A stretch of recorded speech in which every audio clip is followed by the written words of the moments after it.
Now, here's an entertaining short story about a guy who kicks his girlfriend out of his condo after she royally crossed the line with him. They've been together for like 3 years. She'd been living there. She'd been mooching off him all that time, and he was trying to be the nice boyfriend by not having her pay for anything.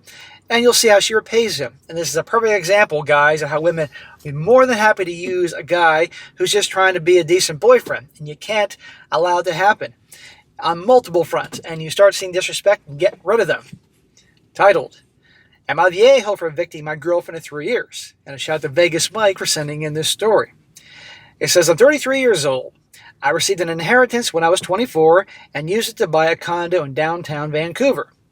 Good for you, man. Good for you for taking that money and buying a real asset as opposed to pissing away on BS. It's a short walk away from where I work. Well, Stephanie, who's 28, we started dating 3 years ago and she was living here for the last 2 years. As I own the place outright, I don't charge her rent. I also make much more money, so I pay for pretty much everything else too. Smack! What is she doing to get that free ride? And certainly, given how the story goes, probably not a whole lot.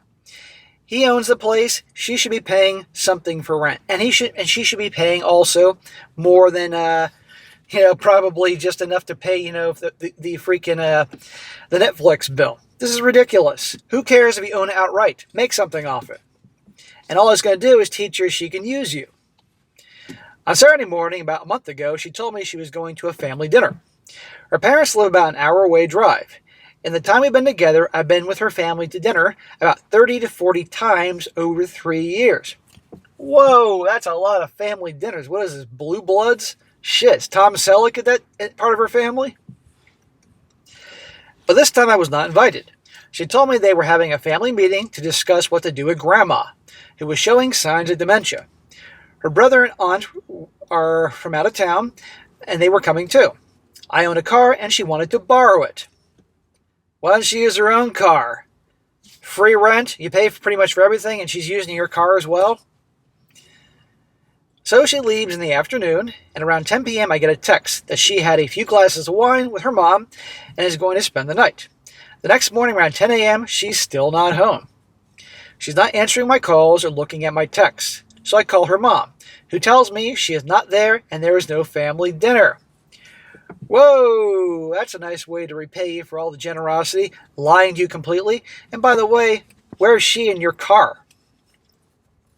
So what really happened? Around noon, someone is buzzing me from the entrance of the building. It's her. I buzz her in.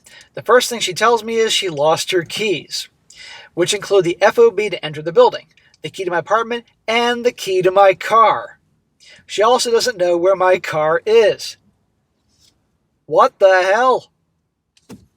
No care in the world whatsoever, no respect for this guy. She loses his car and the keys to his freaking apartment. His condo here. Turns out she went clubbing with a friend. They met a group of guys and decided to go home with them. Stephanie was drunk. So one of these guys, she allowed one of these guys to be the driver of my new car. When they arrived at one of their places, my car was parked in a no parking area and later towed. It was parked at a bus stop in downtown Vancouver. Guys, call me crazy, but I don't think she respects this guy too much. Totally using him. What unbelievable disrespect. Bitch, get the fuck out of here. Now he's got to call the cops and look and give the make and model of the car and the license plate to find out where his freaking car is. Stephanie believes she did nothing wrong as she didn't park the car. Did nothing wrong? Let's see, honey. You lied to me about where you're going. You used your family as an excuse. You took the car, it disappeared, you're hanging out with a bunch of dudes, you stayed at some guy's house with your friend saying nothing happened at all, and lost the key, all these things. What do you mean did nothing wrong? Women and accountability. But she thinks he'll just go along with it. She always says she didn't have sex with any of the guys, just her friend did. She was just there to make sure her friend was safe. Yeah, sure. She doesn't even know the name of the guy who has the keys or how to contact him. That she had no choice but to lie to me because I don't like going to clubs. Oh, well, okay. There you go. That's a perfect excuse. Thanks, honey. Yeah, get the fuck out, bitch. He says, was I wrong for evicting her? Her entire family thinks I am. Now, we're going to get more info in a second here. So he obviously cut to the chase, and they're done. He broke up with her and kicked her out. No, he's not the a-hole. Good. That's finally the right thing he did here. He should never have been such an easy, free ride for her. You know, that's one thing, that your girlfriend is really good to you and reciprocates on so many fronts and all that. No, she was using him. And given the fact that he is in Vancouver and how they have their common law marriage laws, I think she was just biding her time to probably get an ownership of that condo. Probably the family was too. And her family's mad at him for evicting her and kicking her out after all that. Obviously, they were expecting her to use him and get something out of it. So this is why you got to be so careful. Now, little updates here. He says, it seems to be confusion in the replies. Yes, she was also dumped, not just evicted. Yes, I'm aware it's unlikely she sat in the living room overnight while only her friend had sex with one of the guys. Dude, if you believe that she didn't sleep with one of those guys, I got a bruise to sell you. He also says, yes, I got the car back, obviously. It's a new car. I'm not donating it to the towing company. I called the cops and they told me the number of the towing company. I picked it up an hour later. The police also confirmed that it would not be considered a stolen car. Her FOB to the building was simply deactivated and not replaced. I have 3 FOBs now instead of 4. The door lock to my unit was replaced by my building super. All locks must be matching to each door, and they had a supply of replacements. The car's rekeying is in progress and not cheap. Make her pay for it. He also says it was slightly less than 2 years that she lived here, probably closer to 20 months. So she isn't entitled to any of my home equity. Can you imagine after all that she got a piece of the equity or something just for living with him? I mean, how ridiculous is that? And if you know that's the law of the land, never have a woman live with you. According to my government-issued assessment value of my place, it went down last year in value. Yes, she paid for the tow. Did so without even asking. We went to get the car and she paid. Well, good. I'm kind of shocked that I guess she did this before he evicted her. I received a parking ticket in the mail that I paid, that she'll pay for me. She has agreed to pay for the car's rekeying. That is why it has not been done yet, as it's very expensive. Stephanie and her friend have been trying to find the keys. I really don't think they knew these guys prior or have any way to contact them. Well, you know what? She can get the keys or pay for the keys, whatever. So anyhow, guys, there you go. How gals are more than happy to use and take advantage of good guys out there. You know, who knows what their origin story was and everything like that. Was he throwing his generosity at her from the get-go to get her to like him? I don't know, but there you go. You got to be careful with who you do things for, get involved with here. But no shame whatsoever in using this guy, you know? And I'm convinced, given the way her family reacted to him kicking her out, given that story, number one, they probably didn't get the full story. And if number two, they did, they were just hoping that she could just bide her time, live there long enough, then she can get some equity at it. They wanted their freeloading daughter because they're probably freeloaders themselves.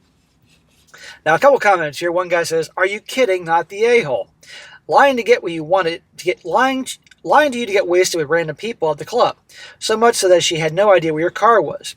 Does she respect you at all?" No. What is this, dude, where's my car part 2, but with a girl? And if you believe all her friends were having sex and she was just sitting there, I'm sorry, but highly doubtful. And lastly, to see nothing wrong with all this, that's almost the biggest issue. She sounds like a train wreck. Her and her family are only bumming because she can't freeload anymore. Another one says here, F her. You don't like going to clubbing. She made a huge lie about the grandmother's health, but went out with her hoe tropical instead. Let some random a-hole drive your new car. Got it towed, lost your keys, and her family thinks you're overreacting.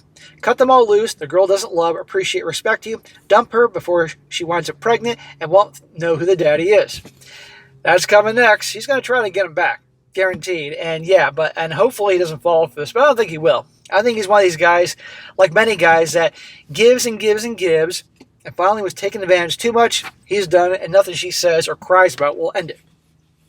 Add one more.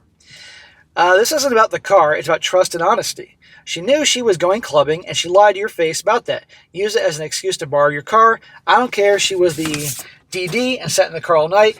It's not the clubbing or cheating or the car that matters. It's that she lied to your face. So tell her, anybody else who asks, the relationship is over, because you won't be with someone who lies to your face and betrays your trust like that. You need an honest partner, which Stephanie has proven herself not to be. And keep going and keep going back to that. If she or others make it about the car cheating, tell them, I don't know or care if she fucked another guy. I can't prove she did. She can't prove she did not. What is not under debate is the fact that she lied to my face about where she was going. I won't stay with a liar. Amen. But at the end of the day, he's a grown-ass man in his early 30s, seemingly doing well for himself except for his choice of women. And people don't like him, have a problem with him. The hell with him. So there you go, guys. Let's learn from his mistakes.